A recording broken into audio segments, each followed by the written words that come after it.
chose fourth grade for a couple reasons. We found out that they taught economic principles in the fourth grade, so we really thought we could really hit on that. We also felt it would help with the standardized testing. We found out they're actually taking the Terranova test this coming week. We thought this would be a really effective tool. It's a lot easier when a high school student's telling you something than your teacher. Another thing is, I'm a cadet teacher at Mark Twain, so we had a really good rapport with them. So it was really easy for us to just come to that school. Our chapter involvement was a really big thing for us. Our main group was our leadership team of our FBLA chapter, our president, vice president, and our secretary. But we also opened up to any member in the chapter. We went during our Blue 3 block, our lunchtime block, so we had longer time to go be with the kids. And we opened it up to everybody else in the chapter. We tried to get people with flexible hours during that Blue 3 block with an easy class or an off block so they would not have to make up as much homework. And with that, we created a situation where we had different students come with us each day to do the project. On the first day, we went through the enterprise lecture with the worksheet there, taught them the basic principles, did our M&M auction. On the second day, we had new volunteers that were with us, and we had them buy all their supplies for their houses and start the building of their houses, and then start making a poster so they could market it to their school. During the third day, our assembly for the entire school. One thing we really wanted to hit on with this project as well is planting the seed in the fourth graders' minds of what FBLA is, what it is we do, and really get them wanting to be involved in the future as high schoolers.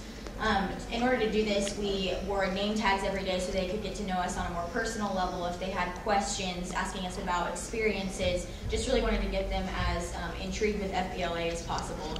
And this activity really seemed to help with that as well. Again, standardized testing, we thought this would be a great tool. A lot of this is what they cover in the social studies area of these testing they'll be taking within the next week. And again, just preparation for the future, not only in FBLA and classroom settings, but in real life as well. These principles can help them in really any situation as far as the business world goes. So Another big impact we had is I go to Mark Twain still every day, and still the fourth graders come up to me and say, "Hey, Miss Quincy, how are you?" and just ask me questions like that. So I felt like we really made a connection. On the third day, George said we did an assembly where we had the winners from each class come and give their presentation. They showed us what their haunted house was, what was in their haunted house, the features, just gave us the whole rundown.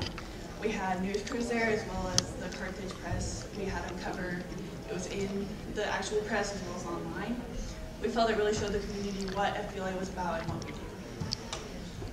Roughly a week after we finished our project, we received thank you letters, which Quincy has right here, from each and every fourth grade student, showing how much they enjoyed the project, how much, what all they learned, and what they still, it was really inspiring to see what they remembered this far out from what we taught them.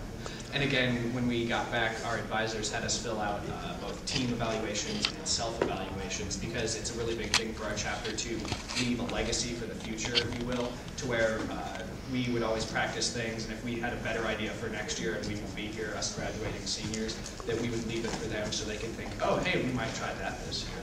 And another impact is... Right, another thing that was pretty cool for us as a FBLA chapter, we heard through the grapevine students that weren't involved in this activity, in fact, weren't even at the school that we did this activity, had heard the song through the students that had been in these classes and were singing it as well. Again, didn't even go to the same school, so that was cool for us to know that the students involved had been sharing this with their friends and just spreading the word and letting other students know how much fun they had through this activity. So that was a cool moment for FBLA as well.